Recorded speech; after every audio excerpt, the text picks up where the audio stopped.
आपने जानी बुलेटिन के आगाज में आपको बताएं कि वजीर आजम शहबाज शरीफ ने साबका हुकूमत को निशाने पर रख लिया है। कड़ी तनकीद की। उनका कहना था कि मैं उसी रफ्तार से काम करूंगा जिसकी मुझे आदत है। आपको घबराहट होगी लेकिन आवाम की घबराहट खत्म हो चुकी है। मुझे किसी से गिला या दुश्मनी नहीं है। इस्लामाबाद मेट्रो बस मंसूबा 4 बरस तातुल का शिकार रहा।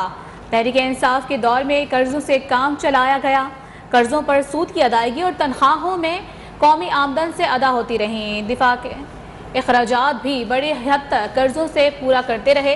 साबिक हुक्मरानों को आवाम से कोई गर्ज नहीं थी। हालात ऐसे हैं कौमी खजाने के 100 रुपए भी ज़ाया नहीं कर सकते। रमज़ान मुबारक में मुसाफिरों के लिए सफ़र मुफ्त होगा। मैं तो उसी रफ्तार से काम करूंगा जिसकी मुझे आदत है। इसको अच्छी आदत समझ लें या बुरी आदत समझ लें, आपको घबराहट होगी मगर आवाम की घबराहट खत्म हो गई है अल्हम्दुलिल्लाह। 2018 में ऑपरेशनल होना था। बदकिस्मती से ये मंसूबा जब हुकूमत बदली तो जिस तरह बाकी तमाम मंसूबे खटाई का शिकार हो गए, ये भी मंसूबा बदतरीन ताखीर का शिकार हो गया।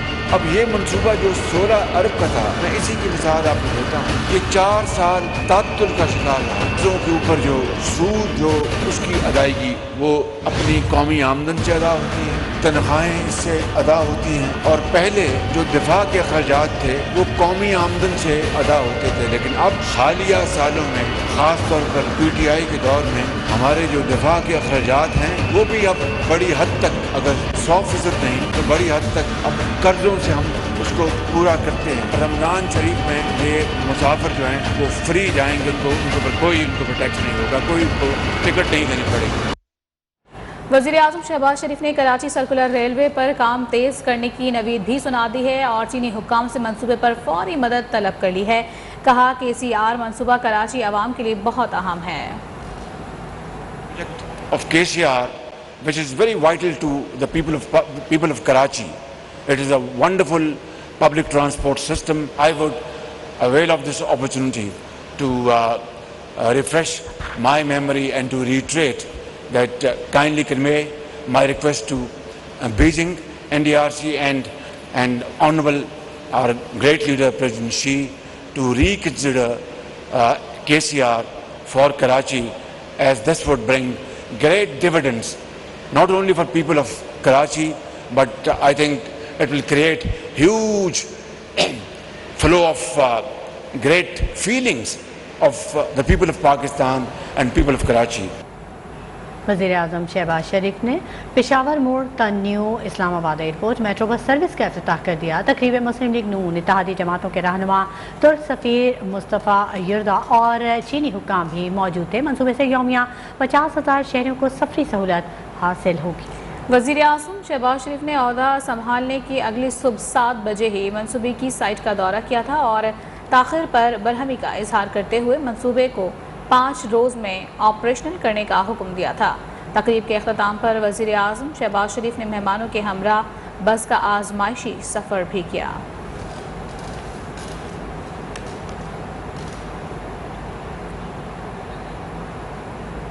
PDM के सरबराह मौलाना फजलुर रहमान ने फौरी इंतखाबात का मुतालबा कर दिया है। हुकूमत को गैर ज़रूरी इक़्तिदार को तूल ना देने का भी मशवरा दे दिया। उनका कहना था कि अगर इंतखाबी इस्लाहात की ज़रूरत है तो फौरी इंतखाबात इस्लाहात करवा कर शफाफ इंतखाबात करवाए जाएँ। मौजूदा हुकूमत की मुद्दत ज़्यादा से ज़्यादा 1 साल तक चलाई जाए।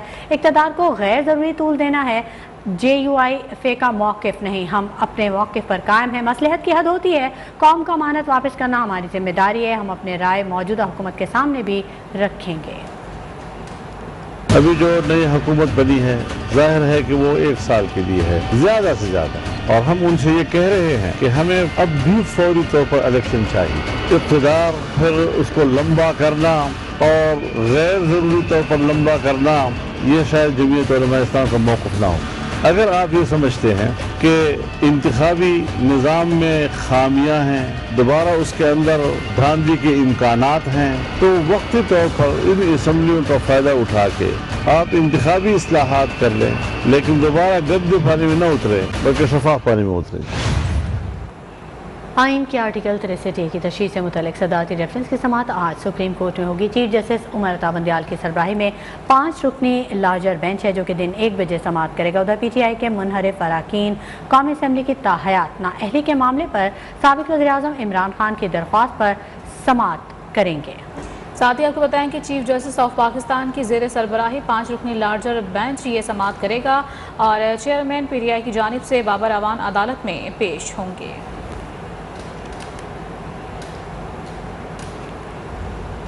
इस्लामाबाद हाई कोर्ट ने साबिक वज़ीर-ए-आज़म नवाज शरीफ को डिप्लोमेटिक पासपोर्ट जारी करने से रोकने की दरख्वास्त नाकाबिल समाअत करार देकर खारिज कर दी है।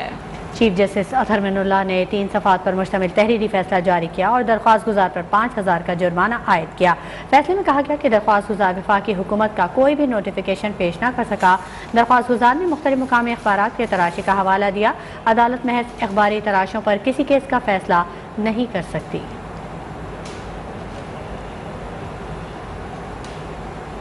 तहरीक इंसाफ के रहनुमा फवाद चौधरी की बात करेंगे, जिनका कहना है कि प्राइम मिनिस्टर का नरेंद्र मोदी को कश्मीर पर कमजोर मौक़िफ़ पर मबनी खत मुस्तरद करते हैं। ट्वीट में लिखा कि इम्पोर्टेड हुकूमत को कश्मीर पर सौदेबाजी नहीं करने देंगे। जब तक मोदी कश्मीर की हैसियत बहाल नहीं करता मुज़ाकरात कश्मीरियों से गद्दारी होंगे। पूरी कौम कश्मीर पर यकसू है।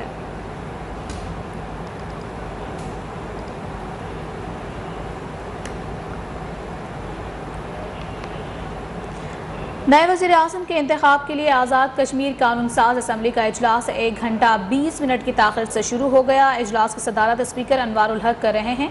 ऐवान में आज 14वें वज़ीर-ए-आज़म का इंतखाब होगा। तहरीक इंसाफ के वज़ारत उज़्मा के उम्मीदवार सरदार तनवीर इलियास असम्बली पहुँच चुके हैं। वज़ीर-ए-आज़म अब्दुल क़य्यूम नियाज़ी और दीगर अरकान भी असम्बली में पहुँच चुके हैं। अपोजिशन ने इलेक्शन का बाइकआउट कर रखा है, जिससे सरदार तनवीर इलियास के बिला मुकाबला वज़ीर-ए-आज़म मुंतखब होने का इम्कान है। इसी हवाले से मज़ीद तफसीलात हासिल करेंगे अपने नुमाइंदे मोहम्मद इकबाल मीर से। इकबाल मीर, मज़ीद तफसीलात से आगाह कीजिएगा इस हवाले से। नए वज़ीर-ए-आज़म के इंतखाब के लिए आज़ाद कश्मीर कानून साज असम्बली का इजलास 1 घंटा 20 मिनट की ताख़ीर से शुरू हो चुका है। इजलास की सदारत स्पीकर अनवारुल हक कर रहे हैं, जबकि ऐवान में आज 14वें वज़ीर-ए-आज़म का इंतखाब होने जा रहा है। तहरीक इंसाफ के वज़ारत उज़्मा के उम्मीदवार सरदार तनवीर इलियास असम्बली पहुँच चुके हैं। वज़ीर-ए-आज़म अब्दुल क़य्यूम नियाज़ी और दीगर अरकान भी असम्बली पहुँच चुके हैं। हमारे नुमाइंदे हमारे साथ मौजूद हैं, मीर इकबाल, उनसे मज़ीद तफसीलात जानेंगे। इकबाल, अपडेट कीजिएगा।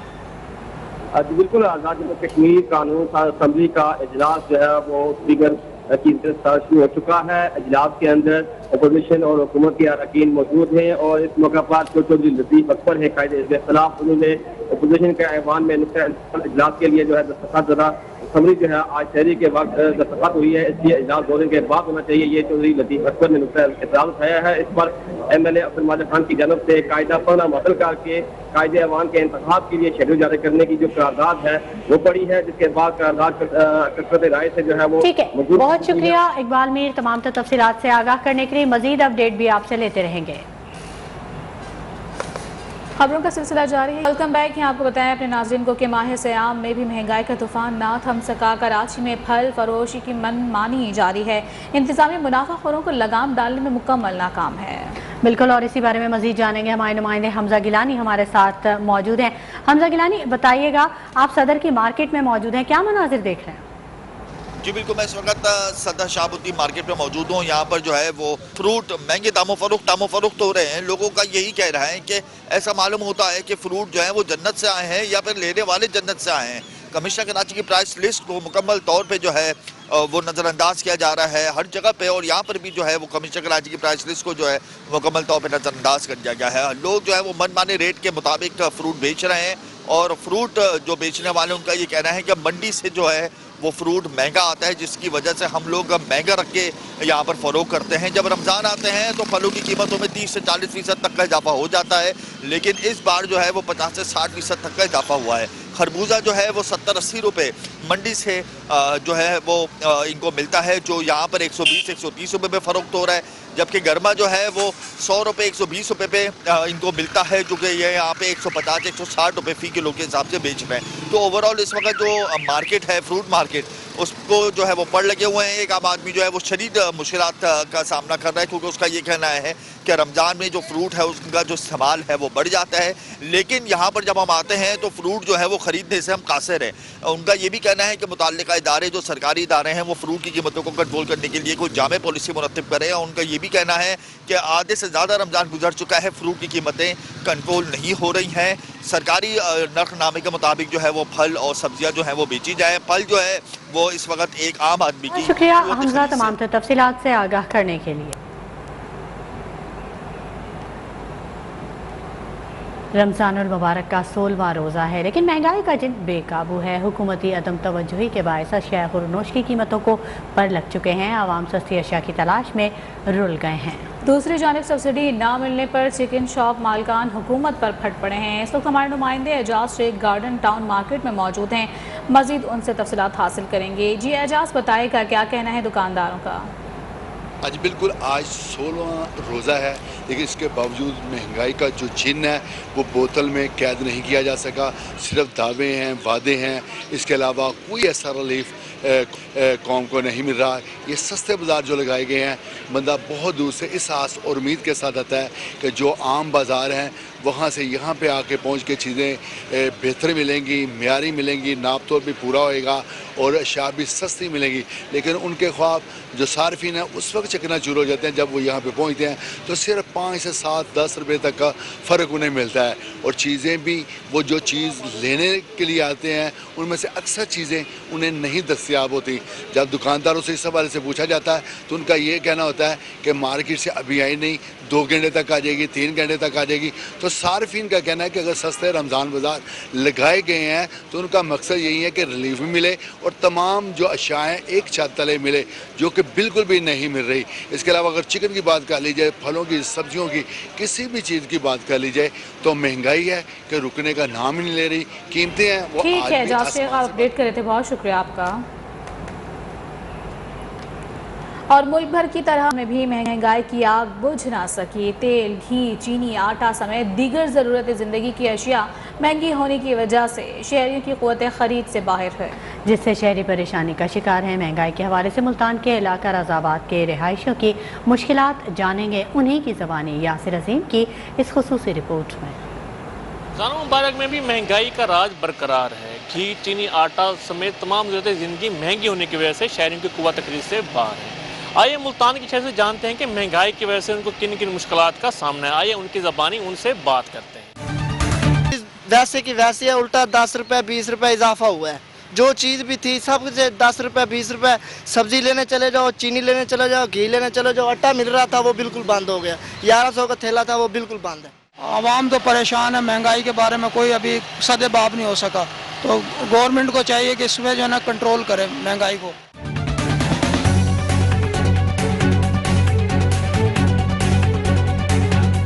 हुकूमत भले चेंज हुई या पहले वाली हुकूमत थी, ठीक है, कोई किसी चीज़ का कोई फ़र्क नहीं है। बल्कि चीनी तो और भी महंगी हो गई है, आटा महंगा है, चीनी महंगी, घी महंगा। हमें तो कुछ समझ नहीं आ रही कि इतनी महंगाई कहाँ से हो रही है, कुछ समझ नहीं आ रही सर। हर चीज़ महंगी हो रही है, किसी चीज़ का कोई फ़र्क नहीं पड़ रहा। रोज़मर्रा जो इस्तेमाल की चीज़ें हैं वो नहीं सस्ती हो रही, तो हुकूमत चेंज होने से किसी को कोई फ़ायदा नहीं हो रहा।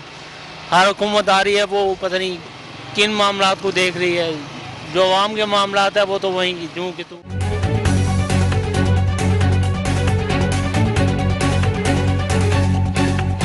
शहरियों का कहना है कि रमज़ान मुबारक में महंगाई परेशान कुन है। हुकूमत को चाहिए कि महंगाई के खात्मे के लिए अमली इक़दाम करे ताकि शहरियों की मुश्किलात कम हो सकें। कैमरामैन रिजवान खान के साथ यासिर अज़ीम, न्यूज़ ऑन मुल्तान। आलमी मंजरनामे पर नजर डालें तो स्वीडन में कुरान पाक की बेहुरमती के वाक़े के खिलाफ पुरतशद्दुद मुजाहिरों का सिलसिला जारी है।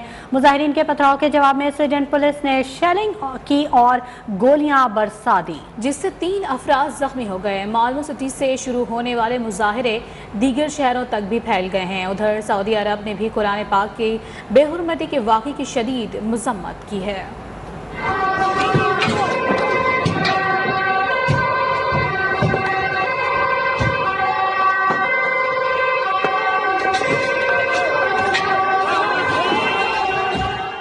और यहाँ आपको बताएं कि अमेरिका का भारत में इंसानी हुकूक की खिलाफ वर्जी के बढ़ते वाक़यात पर तशवीश का इजहार। अमेरिकी स्टेट डिपार्टमेंट की जानिब से जारी करदा ताज़ा तरीन रिपोर्ट में भारत में इंसानी हुकूक की बड़े पैमाने पर खिलाफ वर्जी की निशानदही की गई है। रिपोर्ट के मुताबिक इन खिलाफ वर्जियों में हुकूमती एजेंट्स की जानिब से मावरा अदालत कत्ल, मुसलमानों पर तशद्दुद और हुकूमती और गैर हुकूमती क़ुव्वतों की जानिब से मकबूजा कश्मीर में कत्लेआम जैसी इंसानी हुकूक की संगीन खिलाफ वर्जियाँ शामिल हैं। मकबूजा कश्मीर में जज्बा आज़ादी को दबाने के लिए भारत की नाकाम कोशिशें। श्रीनगर से आज़ादी के हक में आवाज़ उठाने पर सहाफ़ी समेत 2 कश्मीरियों को गिरफ्तार कर लिया। कश्मीर मीडिया सर्विस के मुताबिक प्रोफेसर अब्दुल फाजली को श्रीनगर से रात गए गिरफ्तार किया गया। एक और कार्रवाई में भी भारतीय पुलिस ने असलहे बरामद होने का इल्ज़ाम लगाकर कश्मीरी शहरी बशीर अहमद को ज़िला कुपवाड़ा से गिरफ्तार कर लिया।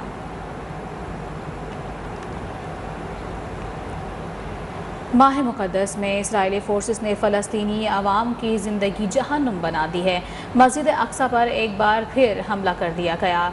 क़िबला अव्वल की शदीद बेहुरमती की काबिज़ फोर्सेस मस्जिद के अहाते में तोड़ फोड़ के बाद अंदर दाखिल हो गए। मस्जिद में दाखिले से रोकने पर नमाजियों पर अंधाधुंध गोलियां बरसा दी गईं। फ़लस्तीनी अवाम क़िबला अव्वल के तहफ़्फ़ुज़ के लिए इसराइली फोर्सेस के सामने डट गए। इमारत के अंदर अल्लाह अकबर का नारा लगाते हुए सफ़ाक फोर्सेस से भरपूर मज़ाहमत की। जुमे को भी इसराइली सिक्योरिटी फोर्सेस ने मस्जिद अक्सा पर धावा बोला था और वहाँ मौजूद फ़लस्तीनियों को तशद्दुद का निशाना बनाया था, जिससे 152 फ़लस्तीनी शदीद ज़ख्मी हो गए थे।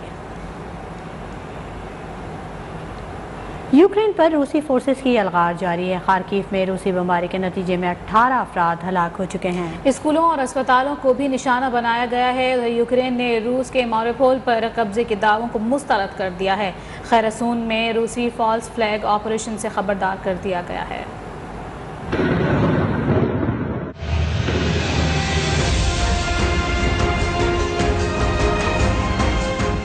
यूक्रेन के शहर मारियोपोल पर कब्जे की जंग। रूस ने मारियोपोल को खाक में बदल दिया। इमारतें मलबे का ढेर, लाशों के अंबार लग गए। यूक्रेन का दावा कि रूस मारियोपोल पर मुकम्मल कब्जा नहीं कर सका है। सदर ज़ेलेंस्की ने कहा कि हथियार नहीं डालेंगे, सख्त जवाब देंगे।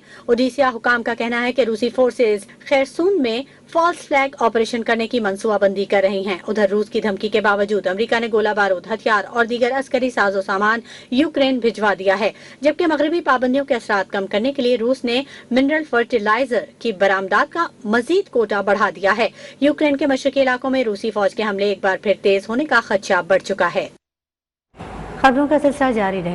Welcome back. और मौसम का अहवाल कुछ यूँ है कि कराची से खैबर गर्मी ज़ोरों पर है। शहर कायद में हफ्ते से आवाम का बुरा हाल हो गया है। महकमे मौसमियात ने आइंदा हफ्ते हीटवेव के एक और स्पेल से खबरदार कर दिया है। दूसरी जानिब इस्लामाबाद, रावलपिंडी में भी गर्म हवाओं ने डेरे डाल लिए हैं। लाहौर में सूरज का पारा हाई है। सिंध और बलूचिस्तान के मैदानी इलाके सख्त गर्मी की लपेट में है। शहीद बेनज़ीराबाद में सूरज सर पर आ चुका है। पारा 46 से तजावुज़ कर चुका है। लाड़काना, पटीडन और सकरंड में 45 डिग्री सेंटीग्रेड रिकॉर्ड किया गया। महकमे मौसमियात के मुताबिक पंजाब बालाई सिंध में बारिशों की नवीद सुना दी है। शामी बलूचिस्तान, खैबर पख्तूनख्वा, कश्मीर और गिलगित बल्तिस्तान में आंधी और गरज चमक के साथ बादल बरसेंगे।